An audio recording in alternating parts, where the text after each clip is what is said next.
आपने ex president of India gel Singh का नाम सुना? आप लोग जानते हैं जैल सिंह सुतार जाति के थे, धर्म परिवर्तन किया, सिख हो गए। ये सुतार थे, कारपेंटर। बूटा सिंह का नाम सुना? तो भारत के गृह मंत्री थे। ये शेड्यूल कास्ट का व्यक्ति है, धर्म परिवर्तित हो गया, सिख हो गया। आपको जानकारी हो इसलिए बता रहा हूं। इसी तरह से अनुसूचित जाति, जनजाति, अदर बैकवर्ड कास्ट से लोग सिखिज्म में धर्म परिवर्तित हुए, बुद्धिज्म में धर्म परिवर्तित हुए। 237 कम्युनिटीज जैन धर्म में भी कन्वर्ट हुए। अभी पाटिल साहब यहां से गए, ये कुणबी जाति के धर्म परिवर्तन किया, जैन हो गए, जैन है मगर जाति से कुणबी थे। मालूम हो इसलिए बताया आप लोगों को जानकारी हो। इतिहास आप लोगों को जो देश में पढ़ाया जाता है वो इतिहास नहीं है, झूठी बातें हैं। क्योंकि जो विजयी होता है वो अपना इतिहास लिखता है, जो विजयी होता है वो अपना इतिहास लिखता है, और जो पराजित होता है उसको अपना इतिहास पढ़ाता है।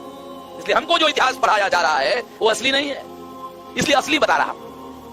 अगर किताबों में पढ़ाया गया होता तो मुझे बताने की जरूरत नहीं होती, उसमें पढ़ाया नहीं जाता इसलिए मुझे बताना पड़ रहा है। यही हमारा प्रेरणा का अभियान है, यही हम बता रहे हैं, इसलिए बता रहा हूं। जैनिज्म में लोग धर्म परिवर्तित हो गए, बुद्धिज्म में हो गए, और सबसे ज्यादा इस्लाम में लोग धर्म परिवर्तित हो गए। आज के तारीख में 99% जो मुसलमान है भारत का, वो भारत का मुसलमान schedule caste, schedule tribe, other backward caste से धर्म परिवर्तित है। आक्रमणकारी जो मुसलमान भारत में आए थे उनके साथ केवल 1200 फौजी थे। 1200 जो फौजी थे उसके 12 लाख हो गए होंगे। मगर आज अगर 12 करोड़ मुसलमान माने जाए तो कहां से आए? ये कहां से आए? कभी सोचा? आपकी जानकारी के लिए थोड़ा बता दूं। केरला में जाओ, केरला का जो मुसलमान है मलयाली बोलता है, उसकी मातृभाषा मलयाली है। तमिलनाडु में आओ, तमिल का मुसलमान तमिल बोलता है, उसकी मातृभाषा तमिल है। आंध्रा में आओ, तेलुगु बोलता है, उसकी मातृभाषा तेलुगु है। कर्नाटका में आओ, उसकी मातृभाषा कन्नड़ी है। इधर सातारा, सांगली, कोल्हापुर के साइड में हमारे लोग मराठी बोलते हैं मुस्लिम। अगर उनको हिंदी बोलने के लिए कहा जाए तो इधर सातारा, सांगली, कोल्हापुर के साइड के जो मुसलमान हैं उन लोगों को ठीक से हिंदी बोलना नहीं आता। वो हिंदी कैसी बोलते हैं? वो एक मेक को घास खिला रहे थे, एक मेक को घास खिला रहे थे। अब मराठी में घास किसको बोलते हैं और हिंदी में घास किसको बोलते जानते हो ना? वो हिंदी के बाद में उर्दू, उर्दू के बाद में पारसी, पारसी के बाद में अरबी। अरे बहुत दूर है भाई, बहुत दूर है, बहुत लंबा मामला है।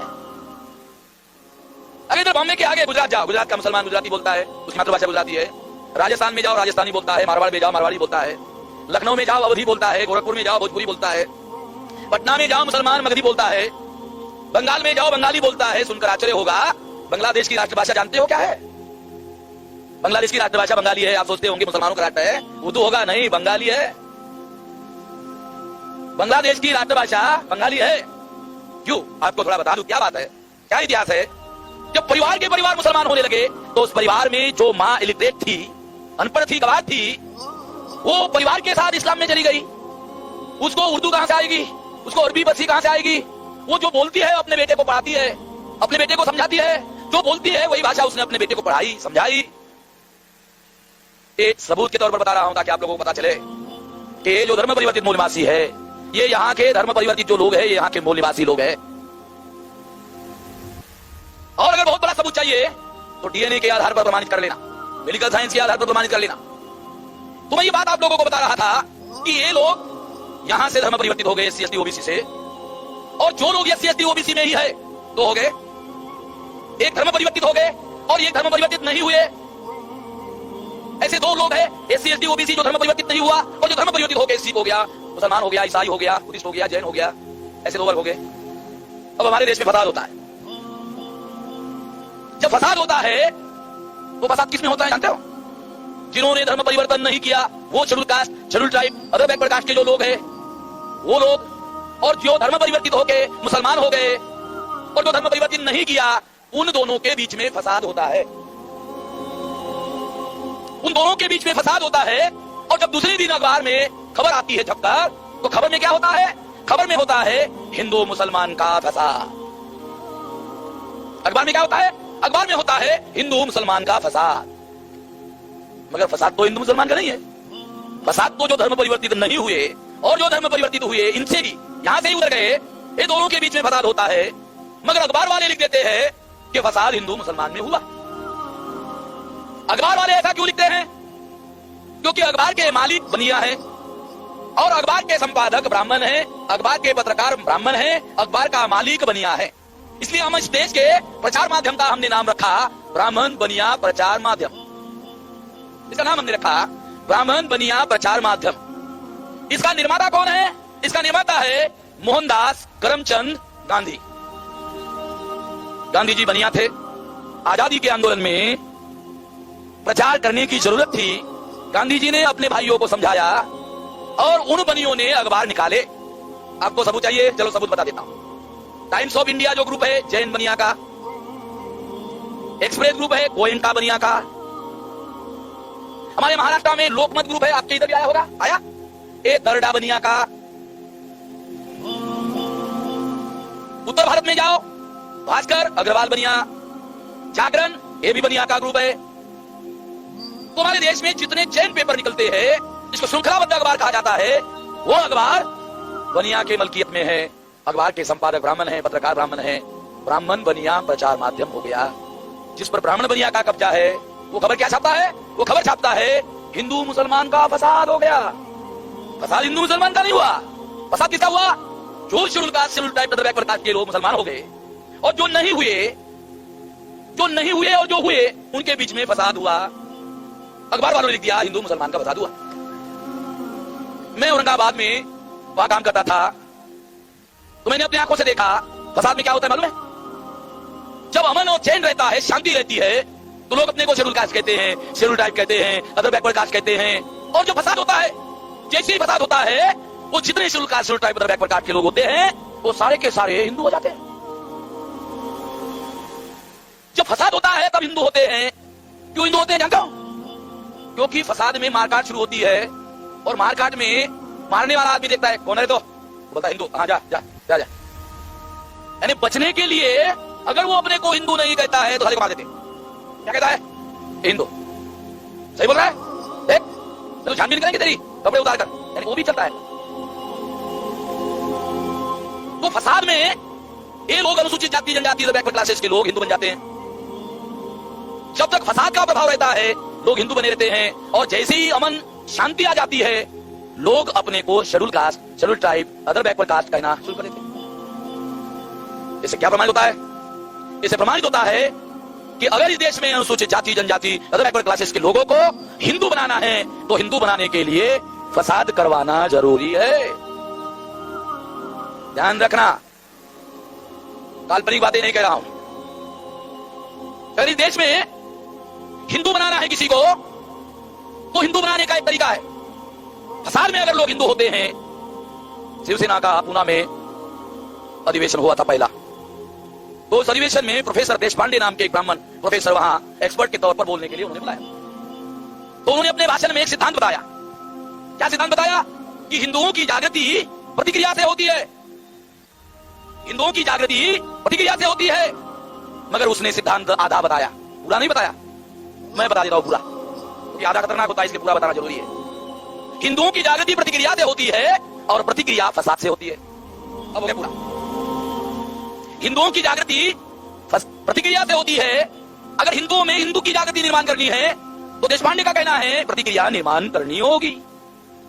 मगर उसके सामने समस्या थी, अगर बताऊंगा कि प्रतिक्रिया कैसे निर्माण करना होगा, तो उसको बताना पड़ता इसके लिए फसाद करना पड़ेगा। अगर वो ये बताता कि फसाद करना पड़ेगा, तो ये अपराध संहिता में अपराध माना जाएगा। इसलिए उसने आधा बताया, और जो आधा रह गया था वो प्राइवेट में बताया होगा। क्योंकि प्राइवेट में बताने से काम तो हो जाता है, मगर कानून से बचाव भी हो जाता है। मैं तो बदमाश लोगों की बदमाशी का विश्लेषण कर रहा हूं। मैं अपने से कुछ नहीं कह रहा हूं, न कर रहा हूं। मैं तो भारत को महान बनाने का जो अभियान चल रहा है, अगर फसाद खत्म कर लो तो अमन आएगा, शांति आएगी, शांति आएगी तो तरक्की होगी, तरक्की होगी तो देश का विकास होगा, विकास होगा तो देश महान होगा, महान होगा तो महाशक्ति होगा, महाशक्ति होगा तो दुनिया में भारत का मान सम्मान होगा। इसलिए मैं फसाद की जड़ को खत्म करना चाहता हूं। इसलिए ये कह रहा हूं, जो काम पुलिस को करना चाहिए वो काम मैं कर रहा हूं। ये काम पुलिस को करना चाहिए। लॉ एंड ऑर्डर पुलिस का सब्जेक्ट है, मेरा नहीं है। कानून संविधान सम्मत पुलिस का एक ही काम है, दो नहीं। क्या काम है? लॉ एंड ऑर्डर मेंटेन करना। लॉ एंड ऑर्डर का मतलब है कानून और व्यवस्था का निर्माण करना। तो व्यवस्था होती है तो तरक्की होती है। फसाद में कानून और व्यवस्था खत्म हो जाती है, और इस वजह से समस्याएं बहुत ज्यादा गहरी होती है। इसलिए मैं बता रहा हूं, आप लोगों को जानकारी बता रहा हूं। क्या जानकारी बता रहा हूं? कि जिन लोगों के बीच में फसाद होता है वो लोग जो है लिख देते हैं हिंदू मुसलमान का फसाद है। फसाद हिंदू मुसलमान का नहीं होता है। जो धर्म परिवर्तित मूल निवासी है वो, और जिन्होंने धर्म परिवर्तन नहीं किया वो मूल निवासियों में फसाद होता है। एक मूल निवासी दूसरे मूल निवासियों को मारता है, जलाता है, काटता है, खत्म कर देता है। एक मूल निवासी उसको मारता है, दूसरा मूल निवासी उसको मारता है, एक उसको मारता है, वो उसको मारता है, दोनों को मारते हैं, दोनों को मारकर मरते हैं, खपते हैं, खत्म होते हैं। जो बच जाते हैं वो कोर्ट के चक्कर में खत्म हो जाते हैं। इसलिए मैं हमेशा ये कहते रहता हूं कि फसाद की जो समस्या है ये सबसे बड़ी समस्या तो है, मगर किसकी समस्या है? मुसलमान कहते हैं ये हमारी सबसे बड़ी समस्या है, मगर मैं मानता हूं कि ये मुसलमानों की सबसे बड़ी समस्या नहीं है। ये अनुसूचित जाति, अनुसूचित जनजाति, अदर बैकवर्ड क्लासेस के लोगों की सबसे बड़ी समस्या है। ये मैं यहां साबित करूंगा। इन लोगों की सबसे बड़ी समस्या है। क्यों सबसे बड़ी समस्या है? जो इस देश में अल्पसंख्यक है, ब्राह्मणों की संख्या 3.5% है। 3.5% वाला आदमी भारत के किसी भी चुनाव क्षेत्र में चुनाव लड़े, किसी भी चुनाव क्षेत्र से ब्राह्मण चुनाव नहीं जीत सकता और चुनाव जीतकर एमपी नहीं बन सकता। जब एमपी नहीं बनेगा तो एमपीओ का बहुमत नहीं होगा। जब एमपीओ का बहुमत नहीं होगा तो पीएम कहां से होगा? एमपी मींस मेंबर पार्लियामेंट और पीएम मींस प्राइम मिनिस्टर। तो एमपी नहीं होगा तो पीएम कहां से होगा? तो जब पीएम नहीं होगा तो व्यवस्था पर कब्जा कहां से होगा? जब व्यवस्था पर कब्जा नहीं होगा तो अपना वर्चस्व कैसे निर्माण करेगा? नहीं कर सकता। इसलिए जो 3.5% है वो लोग बहुसंख्य बनना चाहते हैं और बहुसंख्य बनने के लिए इस देश में फसाद करवाते हैं। ये उसका कारण। फसाद करवाने से क्या होता है? जो schedule caste, schedule tribe, other backward caste का आदमी अपने को हिंदू नहीं कहता, न मानता है, वो फसाद में हिंदू हो जाता है। और जैसे फसाद में हिंदू हो जाता है, अल्पसंख्यक ब्राह्मण बहुसंख्य हो जाता है। बहुसंख्य हो जाता है, वो चुनाव लड़ता है, हिंदू के नाम पर वोट पाता है और हिंदू के नाम पर जैसे वोट मिलता है अल्पसंख्यक ब्राह्मण चुनाव जीत जाता है। वरना कोई भी ब्राह्मण भारत में चुनाव नहीं जीत सकता। किसी भी चुनाव क्षेत्र से, भारत के किसी भी 543 में से पावर पर कब्जा करने के लिए फसाद होते हैं। ध्यान रखना, 3.5% लोग, आपको सुनकर अच्छा लगेगा, जो 3.5% है, ब्राह्मण 3.5%, मुसलमान 12%। 3.5% ब्राह्मण मुसलमानों को क्या कहते हैं? मुसलमानों को कहते हैं अल्पसंख्यक। 3.5% बहुसंख्यक और 12% अल्पसंख्यक। समझ लो ना चमत्कार? ये चमत्कार के बारे में कभी सोचा? कभी नहीं सोचा आप लोगों ने? ये बहुत ज्यादा गंभीरतापूर्वक सोचने का मामला है कि आखिरकार अल्पसंख्यक ब्राह्मण एडल्ट फ्रेंचाइज में प्रौढ़ मताधिकार में बहुसंख्यक कैसे होता है? और जब बहुसंख्यक नहीं होगा तो चुनाव कैसे जीतेगा? जब चुनाव नहीं जीतेगा तो व्यवस्था पर काबिज कैसे होता है? नहीं हो सकता, मगर होता है। इसीलिए फसाद करवाए जाते हैं। फसाद इसलिए होते हैं और फसाद में अनुसूचित जाति, जनजाति, अदर बैकवर्ड क्लासेस के लोगों को हिंदू के नाम पर इस्तेमाल किया जाता है। मैं दुख के साथ कहना चाहता हूं मुसलमान भाइयों को कि मुसलमान लोग अनुसूचित जाति, जनजाति, अदर बैकवर्ड क्लासेस के लोगों को हिंदू कहते हैं। ये बिल्कुल हिंदू नहीं है। मैं मुसलमानों से अपील करना चाहूंगा कि मुसलमान अनुसूचित जाति, जनजाति, पिछड़े वर्ग के लोगों को हिंदू ना कहे, कम से कम इतना ना कहे। क्योंकि जब मुसलमान अनुसूचित जाति, जनजाति और पिछड़े वर्ग के लोगों को हिंदू कहता है तो वो आरएसएस की मदद करता है, विश्व हिंदू परिषद की मदद करता है, वो बजरंग दल की मदद करता है। अगर मुसलमान आरएसएस की, विश्व हिंदू परिषद की, बजरंग दल की मदद करता है और मदद करने से उसको शक्तिशाली बनाता है, उसको शक्तिशाली बनाने के बाद अगर मुसलमान रोता है, चिल्लाता है, तो उसको रोने चिल्लाने का अधिकार नहीं है। अगर वो रोता है, चिल्लाता है तो कोई और जिम्मेवार नहीं है, वो खुद जिम्मेवार है। उसको कम से कम अपने दुश्मन को ताकतवर बनाने का काम नहीं करना चाहिए। मैं आपकी जानकारी के बता दूं, हमारे वक्ताओं की माफी मांगकर भी एक बात कहना चाहता हूं। ये बहुत गंभीर मामला है कि मुस्लिम लोग जो वक्ता होते हैं, लगभग वक्ता जो है इस देश का नाम जब पुकारते हैं तो कहते हैं हिंदुस्तान, कहते हैं ना। आरएसएस के लोग सारी फटे तक ताकत लगा रहे हैं कि इस देश को हिंदुस्तान बनाया जाए, बनाया जाए, बनाया जाए, बनाया जाए, फटे तक कोशिश कर रहे हैं। मगर मुसलमान ने तो पहले बना दिया। वो फटे तक कोशिश कर रहे हैं मगर हो नहीं रहा, और मुसलमानों ने बना दिया। नहीं बनाना चाहिए, बना दिया। बाबा साहब अम्बेडकर ने जब संविधान लिखने के लिए लिया, आप संविधान पढ़ लेना, संविधान की पहली लाइन, दूसरी तीसरी नहीं, पहली लाइन जब बाबा साहब अम्बेडकर ने लिखी, पहली क्या लिखा? India that is a Bharat. एकमात्र आर्टिकल है जिसको लिखा और ट्रांसलेशन भी खुद ही किया translation. India that is a Bharat, ऐसा ट्रांसलेशन क्यों किया बाबा साहब ने? क्योंकि बाबा साहब अम्बेडकर को आशंका थी जब मैं जाऊंगा तो कोई ब्राह्मण अंग्रेजी संविधान का ट्रांसलेशन करेगा और इंडिया का ट्रांसलेशन हिंदुस्तान करेगा। इंडिया का ट्रांसलेशन क्या करेगा? हिंदुस्तान करेगा। तो बाबा साहब अम्बेडकर ने सोचा कि इंडिया का ट्रांसलेशन हिंदुस्तान नहीं होना चाहिए, इसके पहले उन्होंने ट्रांसलेशन कर दिया India that is a Bharat, ताकि किसी को ट्रांसलेशन करने का मौका ही ना मिले।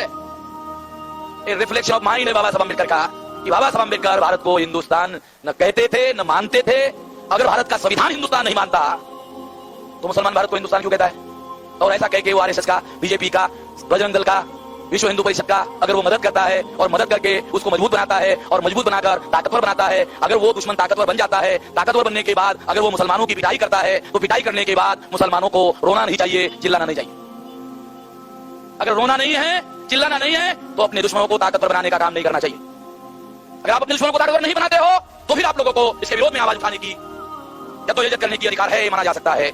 साथियों, मैं आप लोगों को ये उदाहरण इसलिए बता रहा हूं, ये उदाहरण है। ऐसी बहुत सी बातें हैं जो हम तकरीर में बोलते रहते हैं और बोलने से ही हमारे दुश्मनों का बहुत सारा हमारे द्वारा मदद होती रहती है।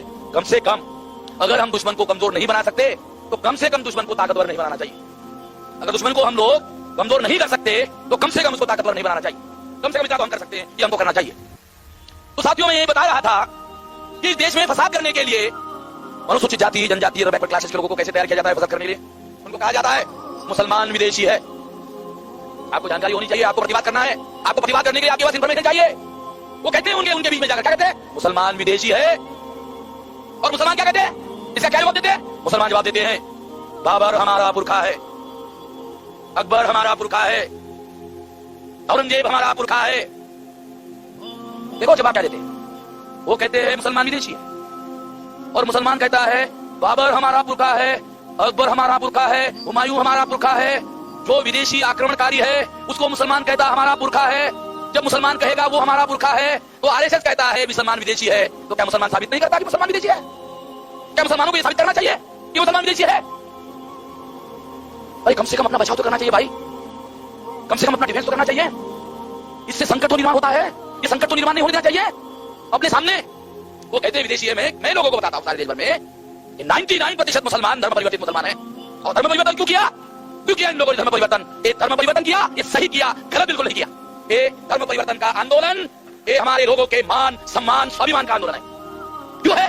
क्योंकि उन्होंने अपने धर्म के नाम पर हमारे लोगों को दबाने की कोशिश की, उनको नीच बनाने की कोशिश की, उनको अछूत बनाने की कोशिश की, उनको जाति के आधार पर तोड़ने की कोशिश की, और उनको दबाकर गुलाम बनाने की कोशिश की। जिन लोगों को गुलाम बनाने की कोशिश की गई, उन लोगों ने प्रतिकार करके अगर उनके धर्म को लात मार करके दूसरा धर्म कबूल किया, ये उनके मान, सम्मान और स्वाभिमान का विद्रोही